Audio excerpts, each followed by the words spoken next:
Assalamualaikum warahmatullahi wabarakatuh. Sahabat beriman, dimanapun kalian berada, semoga kalian selalu diberi kesehatan.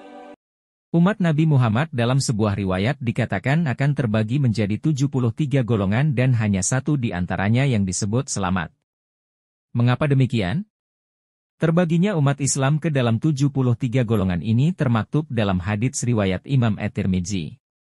Artinya, dari Abu Hurairah radhiyallahu anhu, ia berkata, Rasulullah sallallahu alaihi wasallam telah bersabda, kaum Yahudi telah terpecah menjadi 71 golongan atau 72 golongan, dan kaum Nasrani telah terpecah menjadi 71 atau 72 golongan, dan umatku akan terpecah menjadi 73 golongan. Semuanya akan masuk neraka kecuali satu golongan. Para sahabat bertanya, siapakah satu golongan itu? Rasulullah menjawab, yaitu siapa saja yang berada di atas apa yang diriku dan juga para sahabatku pernah berpegang pada ajaran itu. Hadis riwayat At-Tirmidzi, ia berkata hadits ini Hasan Syahih. Diterangkan dalam buku Syekh Abdul Qadir Jailani Guru Para Pencari Tuhan karya Abdul Razak Al-Kailani, 73 golongan umat Islam tersebut berasal dari 10 golongan, yaitu Ahlus Sunnah, Khawarij, Syiah, Murji'ah, Mu'tazilah, Musyabbihah, Jahmiyah, Dirariyah, Najariyah, dan Kilabiyah. Ahlus Sunnah hanya terdiri dari satu golongan. Khawarij ada 10 golongan, Mu'tazilah 6 golongan, Murji'ah 12 golongan, Syiah 32 golongan. Sementara Jahmiyah, Najariyah, Dirariyah, dan Kilabiyah memiliki satu kelompok saja. Sedangkan Musyabbihah memiliki 3 golongan. Hanya satu golongan yang selamat karena mengikuti al-jamaah.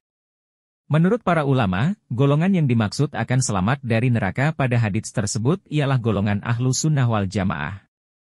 Berkaitan dengan hal ini, Ibnu Abbas berkata, pada hari yang waktu itu ada wajah yang putih berseri, dan ada pula wajah yang hitam muram. Adapun orang-orang yang hitam muram mukanya, kepada mereka dikatakan, kenapa kamu kafir sesudah kamu beriman? Karena itu, rasakanlah azab disebabkan kekafiranmu itu. Quran Surah Ali Imran ayat 106. Adapun orang yang putih wajahnya, mereka adalah Ahlus Sunnah wal Jamaah, sedangkan orang yang hitam wajahnya mereka adalah Ahlul Bid'ah dan sesat. Menambahkan dari buku Mengungkap Kebenaran Akidah Asy'ariyah karya Khalilur Rahman, Ahlus Sunnah wal Jamaah yang dikatakan sebagai satu golongan umat Nabi yang selamat masuk surga ialah kelompok mayoritas dari umat Islam. Berdasarkan catatan sejarah, kalangan umat Islam sejak abad permulaan, terutama pada masa Khalifah Ali bin Abi Thalib hingga saat ini, terdapat banyak golongan, firqah, dalam masalah akidah. Seringkali, paham terkait akidah satu sama lain pun sangat berbeda, bahkan saling bertentangan.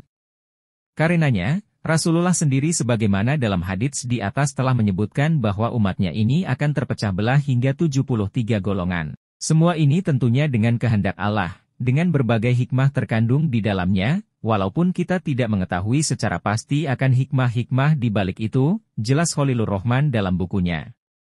Sementara itu, Imam Al-Ghazali dalam kitab Faisal Al-Tafrikah Baina Al-Islam wa Al-Zandakah menyampaikan dua pendapat yang salah satunya berlawanan. Ia menyatakan, umat Islam dari 73 golongan itu akan selamat kecuali satu yang masuk neraka, yaitu kaum kafir zindik, atau kaum yang tidak percaya adanya Nabi Muhammad. Kunci keselamatan menurut Rasulullah. Rasulullah telah menjelaskan jalan menuju keselamatan yang dapat ditempuh umat Islam agar tidak terjerumus dalam kesesatan. Dalam hal ini, Rasulullah berwasiat kepada umatnya, artinya, aku berwasiat kepada kalian untuk mengikuti sahabat-sahabatku, kemudian orang-orang yang datang sesudah mereka, kemudian orang-orang yang datang sesudah mereka. Dan termasuk dalam rangkaian hadits ini, hendaklah kalian berpegang kepada mayoritas, al-jamaah, dan jauhilah perpecahan, karena setan akan menyertai orang yang menyendiri. Dia, setan, dari dua orang akan lebih jauh.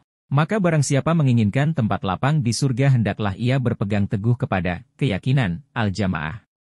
Hadis riwayat At-Tirmidzi. Hadits ini Hasan Syahih dan disyahihkan pula oleh Imam Al-Hakim. Wallahu alam.